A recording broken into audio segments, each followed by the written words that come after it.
හැමදාමත් උදෑසනට මෙන්න මේ සුන්දරත්වය විඳින්න මම හරියම කැමතියි.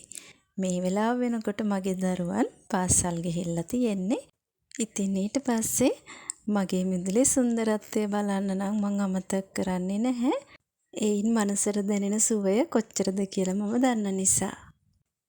එහෙනම් ලස්සන මිදුලක් වෙනුවෙන් අදත් අපි වැඩක් කරමු නේද?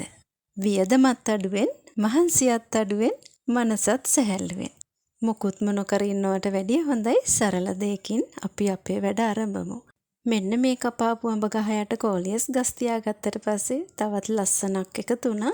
ඉතින් මට හිතුණා මෙන්න මේ උඩ කොටසටත් යම්කිසි දෙයක් කරන්න ඕන කියලා. ඉතින් මං ඒ වෙනුවෙන් තෝරා ගනිපු මෙන්න මේ වැඩ ඔයාටත් බලන්න පුළුවන්. එතකොට ඔයාගේ නිවසෙත් මෙන්න මේ වගේ ඉතුරු වෙච්ච ගහක් තියෙනවා නම් ඔයාටත් වියදමක් නැතුවම මේ විදියට සකස් කරගන්න පුළුවන්.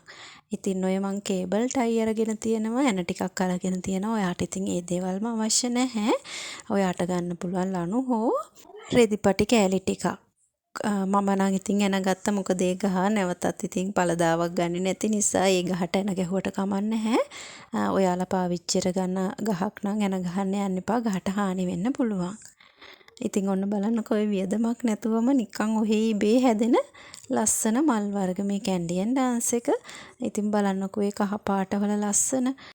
ඔන්න හැමදාමත් වගේම මගේ පුතා මගේ ළඟින් මම වැඩේ කරන්න පටන් ගත්තට පස්සේ එයා ඔන්න බලන්න ඉතින් ওই පෝච්චේ තින්ත ගාපු අපූරු අපි බලමුකෝ එයා පටන් ගත්තේ කොහොමද කියලා.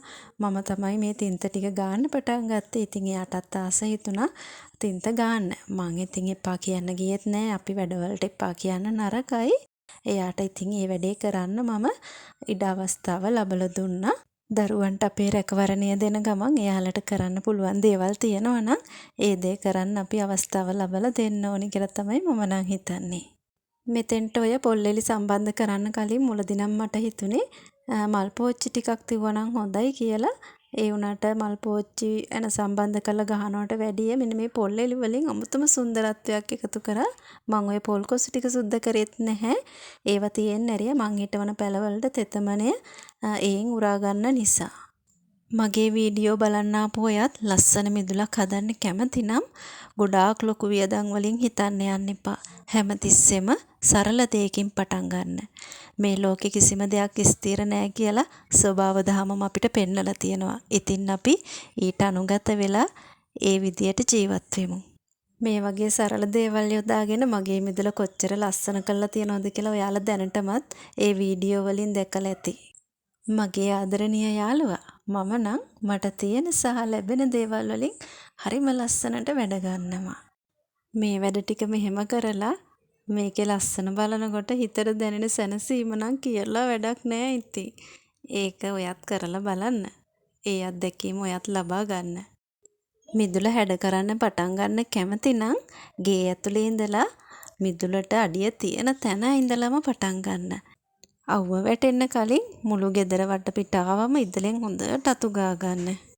මුලදී පැල තවන් වලින්ම මල් පැල ගේන්න උත්සාහ කරන්න එපා. එතකොට ඔයාට ලස්සන මිදුලක් හදාගෙන යන්න තියෙන ආසාව නැති වෙලා යනවා. වියදමක් නැතුවම හොයාගන්න පැල ඕන තරම් තියෙනවා. ඉතින් මගේ මිදුලෙත් ඒ වගේ පැල තියෙනවා. ඉතින් සුදුසු විදියට ඒ වගේ පැල හොයාගෙන නිර්මාණාත්මකව හිතලා ඔයාගේ ගෙවත් ඒවා හිටවන්න.